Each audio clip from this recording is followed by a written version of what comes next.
Hi guys, Samantha from Jessama Tutorials here, and today I'm going to be making a checkerboard Ikat. So this technique was first done by Donna Cater, and I learned it off YouTube a long time ago, and I've been using it in my flower canes for a long time now, and so it's quite an intricate a necessary technique for a lot of my tutorials, so I thought I'd show you guys how to make it. So in a tutorial a little while ago, I showed you guys how to make a checkerboard cane as part of my African fabric cane. So I'm going to be using some of the leftover checkerboards that I had from that tutorial. So if you want to learn how to make a checkerboard, I will have a link to that tutorial in the description below. Now, the way this works is you turn it so that it becomes a diamond, and so you can see you have kind of a line of black there, line of white, line of black, white and white. So you kind of got lines. So you turn it into a diamond, so either way it will work. And then you want to start squishing it from the top, like this. And now your checkerboard does not have to be perfect for this. This is a great way to use up those checkerboards that just didn't look quite right. So you can see it, this one is a little bit off. The squares are not quite square, and I have a few of those where I didn't quite get the pieces as square as I would have liked them to be, and so I like to use them as part of a checkerboard Ikat. So you can see that I'm flattening it out, and I'm just trying to mold it into a nice even slab of clay. So I've pushed these ends in just like that, and I'll do one with this one. So this one where the white was in the middle, and this one it's got the black in the middle, so it's a little bit different. So I'll do a tutorial on that. I'll do a checkerboard Ikat with that, and I'll show you what it looks like. But for this one, we flattened it out into a nice slab of clay. Now we want to take our acrylic roller and flatten it out and lengthen it. So you don't want to lengthen it this way so that you make your stripes wider. You want to lengthen it so you make your stripes longer. Okay, and you might need to manipulate it a bit, so I like to squish in these edges a little bit. This is by no means a very precise technique. You don't have to be precise with it. You can be, but if you're not precise, it's not really going to result in any problems, as far as I've found.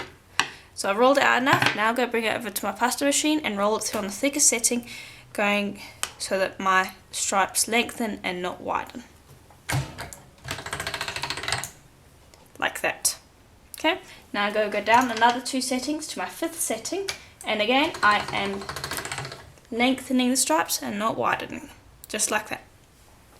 And I'll go down another 1 to my 4, which is my middle setting, and there we are. So I'll just quickly fix up these cracks. Okay, and then what we're going to do is we're going to cut off a piece, so you can see it looks interesting in there. You're going to cut off a piece and you're going to lay it over the top and carry on just like you would a normal Ikat cane. And I already have a tutorial on an Ikat cane, so I'll provide a link to that one in the links below if you're interested.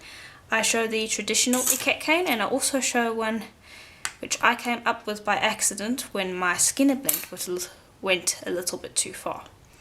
So I'd continue doing this all the way up the length of this sheet, and then I'll show you what the cane looks like. Okay, and that's what it looks like so far. I think I want to stack it one more time because I like these lines to be quite thin, but you could stop right now if you wanted to. So we want to now reduce this down a little bit until we can cut it in half and stack it again. So you'd reduce it just like you would a square cane, except that this one's a rectangle. And I need to do a video on how to reduce canes. I'm going to write that on my list because I'm sure you guys will find that helpful. Please let me know in the comments if you would like a tutorial on how to reduce different shapes of canes helpful, and if a lot of you want it, I'll move it up in my schedule and make it sooner.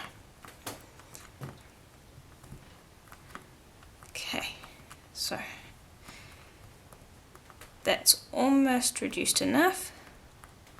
Okay, now I'm just going to gently chop off these ends, and always keep these ends. You can use them in a bunch of different techniques. I have a bunch of different leftover tutorials if you guys are interested.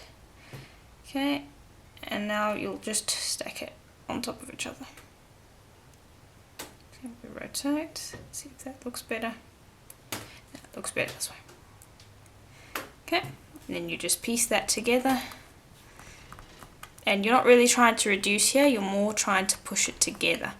So you want to just gently squish it back together and then continue squeezing the pieces together.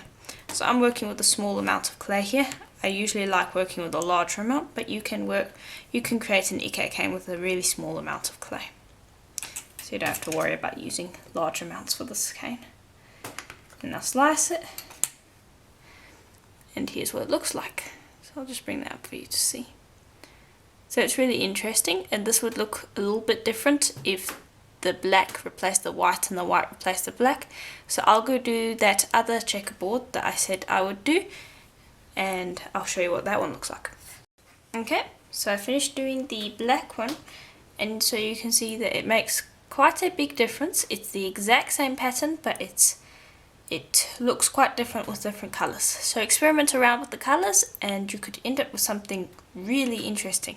One thing that I did want to try out with this technique is if the checkerboard that you started out with, the squares that were in the checkerboard, if they were a squared up skinner blend bullseye.